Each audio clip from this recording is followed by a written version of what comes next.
there. Welcome to Heads Together. This is a new series we're doing here at ShareBuilders. We wanted to take a moment to talk more in depth with our clients about some of the trends that are happening in the media industry right now.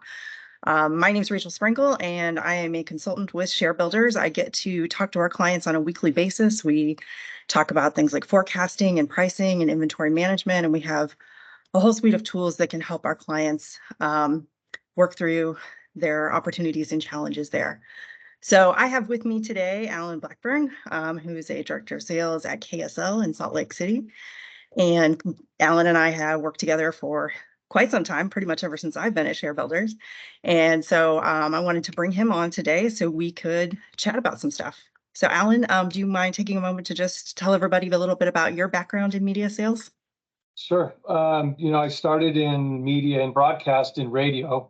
I sold radio for 7 years at 2 different radio groups, 3.5 years at about each property.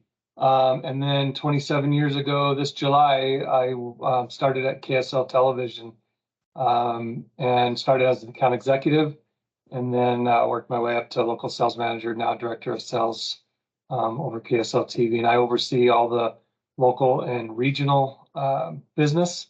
And then my counterpart is director of sales for national, and she handles all of the national business.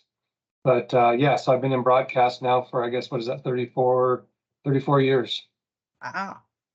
So lots of experience to share with those watching it. So the last few years in particular have been pretty turbulent, right? We've had to deal with COVID. Then came the auto chip shortage and just shortages in general. Now, we're kind of seeing some turbulence with the economy as well. So how do you keep your sales team motivated through all the ups and downs we've seen over the past few years?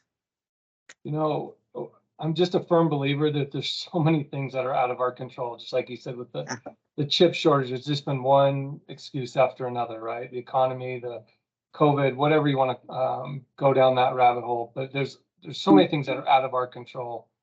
And so the thing that I try to focus on for myself and for my team is trying to be creative. What are we not selling? What is that low-hanging fruit that we're missing? Maybe even selling products that, in the past we weren't necessarily comfortable selling. I know we can't sell news, we can't sell content in news, but maybe there's areas around that we could tie news and content better into sales opportunities. Also looking at, additional or content that we can create that we might be able to share on social media and on our websites. So I'm just looking for all those kind of new ideas and not just relying on what we've always done for decades. Yeah. Digital also has been a big growth area for us. But the one thing, we all know that sell third-party digital is that the margins are not the greatest there, right? We're reselling someone else's product. And so we can't become too reliant on that third-party digital, because you may show these gross numbers that your billing has really grown, but yet you're making a lot less money than you may have before. And so really focusing on our owned and operated products, your own websites, your own social media platforms, different things like that. Like we have a weather app that we have that's widely used. And so, selling that. So it's looking for all those areas, but focusing more on our own and operated products. Mm-hmm. So not only have you, dealt with the ups and downs of the last 2 years, but you've had to sell some really major sporting events during that time period. So obviously KSL is an NBC, which means you've had 2 Olympics, a Super Bowl, just on top of all the other regular sporting events that typically happen in a year. And we've seen some of our stations, struggle with demand over the last couple of years. But what have you guys done, or what changes have you had to make in terms of selling sports? Yeah, sports is that new thing that everyone wants, and it's it's DVR proof for the most part, like news is. And we have a big passion in Salt Lake for sports. We had the 2002 Olympics, which was an NBC product. It was right across the street from my office, so I got to see the Medals Plaza every day and all the things that were going on. So there's a real passion in Utah for Olympics, whether it be summer or winter. And so we've always done really well in selling the Olympics. In fact, one of the things we started doing about 2000 with the Sydney Games was we guaranteed the household rating points within the games, within the 17 days of the games. We say from torch on to torch off, we will deliver all your household ratings that we promise. And we don't sell out all of our inventory 100%. We keep a little bit back. And that way we can bonus if ratings aren't doing well. And if they do well, then they get bonus regardless. We don't buy or sell it, and we just give it to those that spend a lot with us. So we have a real good system on how we sell Olympics, and it's worked well for us. It was tough selling a delayed Tokyo Games, selling that, and then 6, 7, 8 months later, selling the Beijing Games with all the controversy and things that were going on with human rights issues and things. It was a tough sell selling this back to back, and to have a Super Bowl in the same month. It put a lot of strain on our sales team, on our programming, on our news. I mean, we were busy, but we did it, and we did it extremely well, and couldn't be more proud of our team. But people still gravitate towards those big events. And for us, honestly, the biggest sporting event for us, I think, on a consistent basis, is Sunday Night Football. It continues to be one of the #1 primetime programs. We sell out every single year. And we're excited that NBC has picked up the Big Ten football that starts this fall. So now we go from occasionally airing a Notre Dame game during the day to now later Notre Dame games, and then going right into Big Ten football primetime Saturday, and then following that with Sunday Night Football. So it's exciting. It's exciting time for NBC and all the good things that they've done in securing, these big ticket items. So I think that that's a big deal for us to keep focusing on, giving those kind of opportunities for our clients to put their hard-earned dollars on. The other thing that we do quite well is local programming.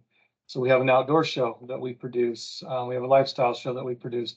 So those kind of things are things that we're always looking for, how to do it bigger and better, and drive new revenue ideas. Mhm. And I would imagine your local clients in particular are really interested in that local programming and the Yeah. tie-ins there, right? Yeah. Yeah, and for our outdoor show, the cool thing is Ford is our main title sponsor. So having that national brand tied in with one of our outdoor products is good for us. It looks good on air, and it's good for them. So yeah, we have some national, regional kind of clients that also participate in our local shows. Yeah, that's great. So, so obviously you've been around for a long time doing this work, and been a sales manager for a number of years. What are some of your best practices, that you'd be willing to share with others, or what tools do you use that you feel make you a better sales manager? I think the most frustrating thing, and I think I could speak for probably any market, any sales manager, is the fragmentation of our audiences. There's just so many different opportunities for people to watch content. And so, when I first started in TV, there were 4 broadcast stations, and that's really who we competed against. Yeah. And now there's all the cable and satellite. There's just so many streaming opportunities. There's just a lot that we're up against. And the funny thing is, when I worked in radio, one of the stations I had was a smooth jazz station. Didn't have ratings, but we did really well selling it because we used qualitative as our tool to go out and sell. And that's one of the things I think we're really starting to really gravitate more and more to is finding that qualitative information that we can provide our clients and show them who our audience is and the spending power that they have. It's not always about a rating, even though I know it is for ad agencies, but it's really about, getting people in the door and buying product. And so when you can provide qualitative information that shows who's going to come in and spend, the age, the demos, the college education, all those kind of things that they have for them, that really zeroes in on what the customer needs. I think the other thing that really sets us apart, and that I think there's many great stations that do this extremely well, and that is that customer service. This is a commodity buy in a lot of ways, but if we want to just rely on commodity buy, then we don't need a lot of people to go out and get the job done. We can do this all programmatic. We can figure out different ways, but the customer service, I believe, is really still tried and true on what makes a difference in the share of business that we're getting from clients, Mhm. but also, just how our clients feel about doing business with us. And, I'm a big believer in doing what you say you're going to do. If you're going to make a promise and it's going to be painful, you got to live through it. You got to make it happen for them. And then they'll just keep coming back. And then when dollars get cut, that's going to play big for you and getting good shares. One of the things I tried to do during the pandemic was, as everyone was canceling and it was just a fire hose of clients pulling off, Yeah.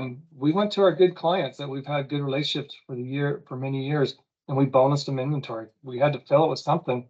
And I felt like it was a good thing to do, is to bonus it to those clients, and they haven't forgotten it. And it's come back to pay us in dividends. And so those relationships are extremely important. Sure. We also, using ShareBuilder has been really important for us. One of the media groups has withdrawn from using Miller Kaplan, which was really my true microscope to be able to see how we were doing in the market and the kind of business that we're taking. And since we don't get Miller Kaplan anymore, I rely heavily on ShareBuilder on letting us know how we're doing, especially compared to other market sizes like us, other NBCs like us. And so it's been crucial for me to have that relationship with you guys. And I don't feel like it's just a service. I feel like it's a true partnership and helping each other out. So it's been a great thing for me. Yeah, I think, when you start to think about the fact that we talk to each other on a weekly basis and that we've done that for years, I mean, it's, I was joking with someone, I talk to you as often as I might talk to my parents or my siblings in a week, right? I do bug you a So lot, don't I? and some weeks more than others, we certainly provide help outside those weekly calls too. And so it's a great partnership for sure. That's a great way to describe it. So we, work together to help you guys find the best solutions we can. So Sure. yeah. Well, I have one last question for you. And that is, what is the best piece of advice you've ever been given in terms of being a salesperson? What worked for you yesterday doesn't mean it's going to work for you today. Mm, That's the yeah. one I kind of just hold true to my heart of, like, you just can't rest. You can't just phone it in. Again, we always got teased back in the days that, oh, the clients just backed the truck up and dumped us money, and then we went and golfed, right? Which is, I wish it'd been the case, but it's never been the case. But those days are over. I mean, it truly is about thinking differently, and whether it's attending a conference to learn new things, reading new books, or other successes that other people have. But you just can't rest on your laurels on what worked yesterday is going to continue to work going forward. In fact, we had a sales call with a client this morning that's drastically growing. They're franchising. It's a place that sells, like, mixed sodas and cookies and things like Okay. that, and it's kind of a big thing here in Utah. But they're franchising out into other markets, and being able to explain to them that just because this is the way that you advertise or that you think you should advertise isn't necessarily the right way of doing business. As much as I want to take someone's all their money, that's not a good thing to do. It's not going to work for them. It's not going to work for us. It may work for us in the short term, but it isn't going to last. The advertising mix would be my biggest advice to clients and to others, is that we have to sell the span of all of our products. And sometimes it may mean reaching out to something you don't even have, working with a radio station, another group, or Mm, another newspaper, or whatever it is. But finding what that advertising mix that's going to work well for the client. If they get the results, they're going to keep spending money, and they're going to continue to be great partners with you. We just can't rely on just one thing to make this work anymore. yeah. No, definitely good advice. There's so many different opportunities for clients to spend money these days, and building a good partnership with them and helping them, find that right fit. That's Yeah. that's that's a, that's only going to pay off for you guys in the long term. So that makes sense. Okay. Well, Alan, thank you for spending some time with me today. Really appreciate it. And stay tuned because we will be doing this with other consultants and other clients. So look forward to sharing more of this with you guys. Thanks so much. Thank you.